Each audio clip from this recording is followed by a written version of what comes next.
Welcome back to your entrepreneurial wake-up call. Mark Haney is living proof that nobody goes through life undefeated. His failures have defined his philosophies. His successes have defined his mantras. And through his stories, we are awakened to our own true potential. He is the entrepreneur next door, and this is The Mark Haney Show. Welcome back to the Mark Haney Show, brought to you courtesy of DSA Technologies and California Growth Advisors. I'm Mark Haney, and today I'm joined by Paul and Yvonne Kelly, the owners of Daycation for Seniors.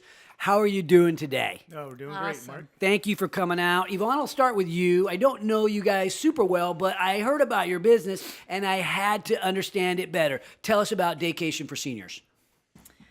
Well, we just have a great passion for enriching the lives of seniors as they age, kind of their end of life years. And we just have groups, about 25 a day, that come and spend the day with us, and allowing their family caregivers to take care of other things, and we just have that passion. So if I'm a guy that has maybe a parent that's aging and they're living with me, and I need a break from mom or dad or whoever it might be, I just need to drop them off so I can go have some freedom, some peace of mind. I can drop them off at your facility. Is that right, Paul? That's right, Mark. A lot of the caregivers that come in, they're looking for socialization for their loved one, but in the back of their mind, they really do need a break. A lot of them are at their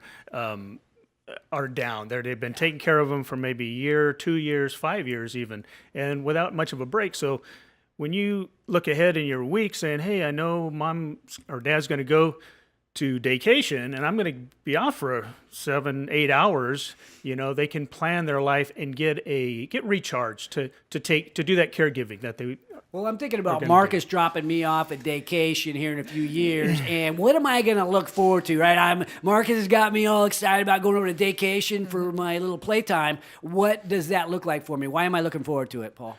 Well, before they come, they're people with Alzheimer's, dementia. Their world has shrunk down. They're watching TV mainly. They're not doing a lot. Their social life has shrunk. Maybe they're not even going to church anymore, and that was their last social time together. So when they come to our place, they are around other like peers. Our average age is about 83 years old. Okay. We have our first centurion that started our center somebody about that's 2 weeks years ago. old? 100 years old. She's going to be Wow. in September 101. And Good for her. but they can look forward to meeting people, socializing, getting some mental and physical stimulation throughout the day. And whether they come in for 4 hours or the whole day, it just gives them something to look forward to and a purpose of their life. In order, you have to have that purpose in your life. I don't care how old you are to be able to get up, to want to get up. You get to a certain age, a lot of depression starts setting in. And when they come to our center, it's all about living in the moment. We give them moments of great time there. Okay. And How long do we drop them off for? average is probably about 6 hours. We do have a 4-hour block of time, a 6 hour, and then all day. So. Well, you talked about, Yvonne, you talked about your passion for this cause. It's more. It sounds like more than a business for you. What led to the actual launch of the business, and what kinds of challenges have arisen?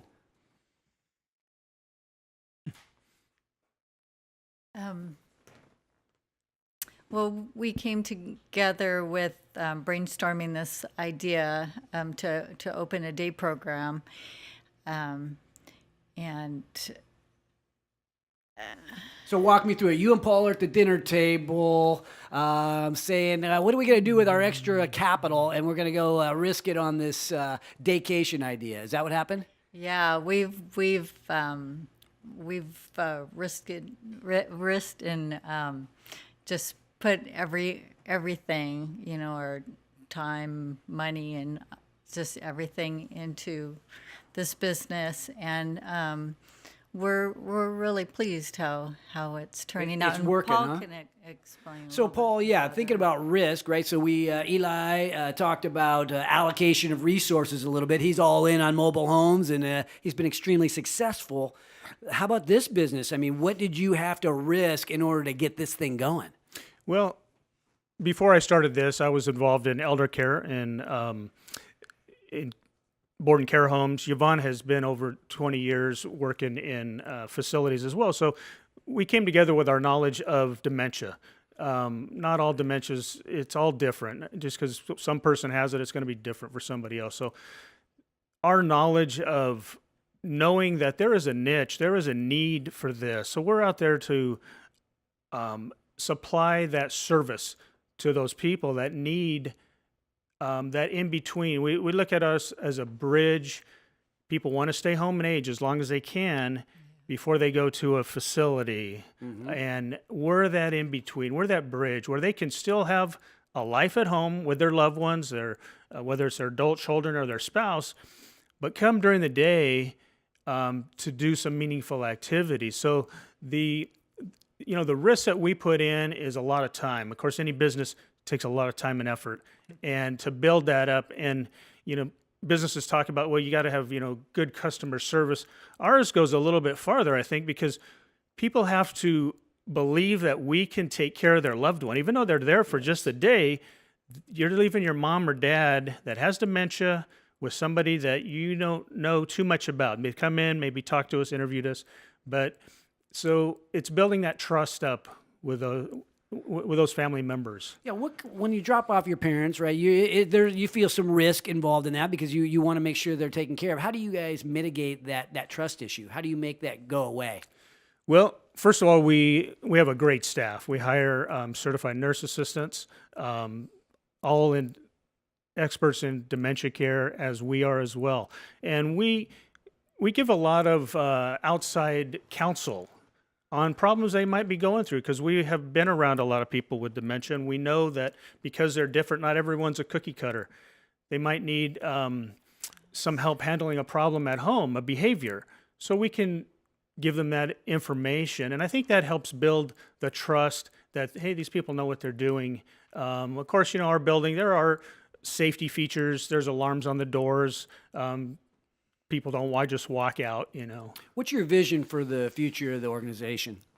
Well, our goal is to franchise. We're in the process of trademark. Hope to get that done in the next few weeks. And sometime next year is to start offering franchise opportunities. Exciting That's stuff. we know that there is a big need for this.